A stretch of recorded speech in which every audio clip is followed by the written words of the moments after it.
Hey, I went to see Wonder Woman this evening, and I am delighted to tell you it's actually pretty awesome. I had little to no faith in it, given the track record with the DC uh, EU kind of movies so far.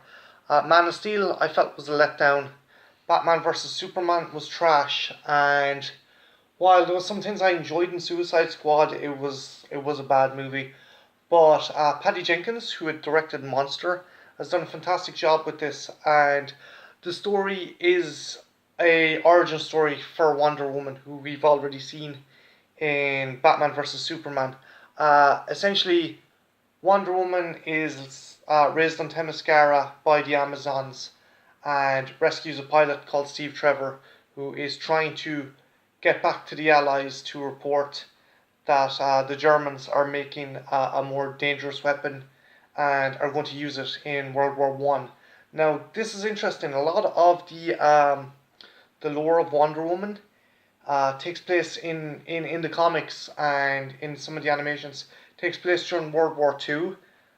This, however, takes place during World War One, and I have a feeling that they set it in this era to kind of distinguish it from Captain America: The First Avenger, which the plots are very kind of similar. Um, they don't want to be seen to be copying Marvel. They do kind of copy Marvel in a way though, in that the kind of the it's a lot more light-hearted. It isn't as dark and grim and kind of angsty as the prior movies. Things that I really enjoyed. Gal Gadot was amazing. She was. I was immensely trepidatious about her being Wonder Woman because the way I saw it was she was a model and she was there for eye candy, but no, she brims a sense of innocence and a sense of righteousness. Her character is so likable, and the movie's kind of divided into two parts. The first part is three parts. There's the part in Themyscira.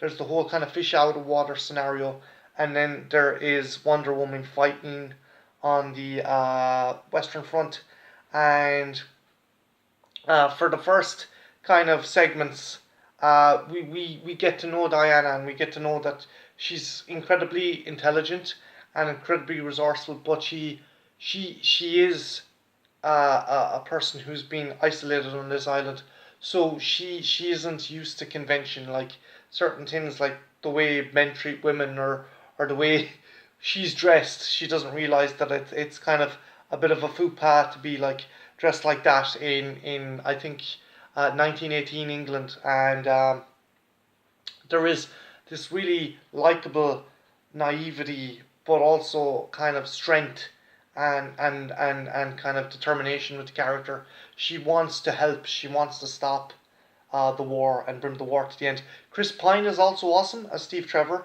He's likable, and the chemistry between the two is really nice. It's he's not a total. In some incarnations, I think Steve Trevor comes across as a bit of a sleazebag. In this, he's not. He's actually someone who respects Diana, and he doesn't brush her off as often as other incarnations. Danny Houston plays a kind of evil general, and I'm not going to get too much into the other characters because that's going into spoiler territory. There's another character, a female villain by the name of Doctor Poison. I genuinely think they should have used her as the main villain. They could have had a really kind of cool dichotomy of having a female hero and a female villain, but she was totally unutilized. The villains, I found myself when the villains were on screen, I was like, yeah, okay, can we go back to the heroes? I thought they were very forgettable, just like with the Marvel movies and other superhero movies. They were very forgettable. The score was awesome. There was a very kind of powerful beating score.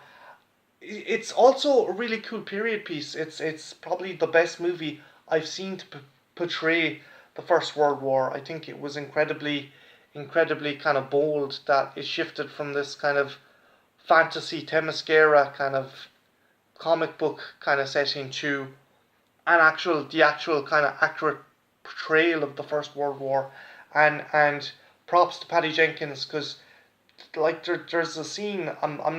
This isn't major spoilers, but there's a scene where a location gets gassed and it's tragic. And again, Gal Gadot's fantastic. Her reaction to what she sees and what she experiences is heart wrenching. Um, if I had to kind of call out any flaws on the movie, I do think it takes maybe one or two beats from the Marvel movies, but I don't think it overdoes it. I don't think they're doing a total copycat. You can definitely see kind of distinctions between this and Captain America: The First Avenger. I think in a lot of ways though this does it better. I think whereas like the Howling Commandos in Captain America were like they were fun characters. I gave a shit more about the characters in this movie, and it was a very compelling kind of war story, which is kind of weird that it's based on a kind of comic book license. Um, I'm certainly hoping that they do another standalone Wonder Woman movie. I think what helped it wasn't bogged down with the rest of the DC kind of universe stuff. That it was just there was a brief mention of Wayne Tech, but that's it. And I think Gal Gadot is brilliant. I can't wait to see her in Justice League. I think she's going to be one of the saving graces. And this movie has broken for me the track record of bad DC movies. This is awesome. Should be a jumping off point. So if you get a chance, do go see it. If you have any kids, take them to see it. I think this would be awesome for like young girls of 11 or 12 to see because it's a really Gal Gadot is awesome and it's a really cool kind of thing to see Wonder Woman as this cool role model. She's an awesome character to have as a role model for young girls and boys. But it is cool that girls finally have this cool kind of um, female hero that they can look up to. Um, yeah, by and large, awesome movie. Definitely check it out. Take your kids, take your friends, go see it. It's a really fun popcorn flick. It's not gonna like that can invent the wheel, but it certainly is a lot funner and a lot of pressure of what DC have put out before, and I hope that they follow on in this trend. So yeah, that's been the Trash Picture Show. Like, subscribe, leave a comment, and if you've seen Wonder Woman, let me know what you think. And yeah, have a good one. Take care.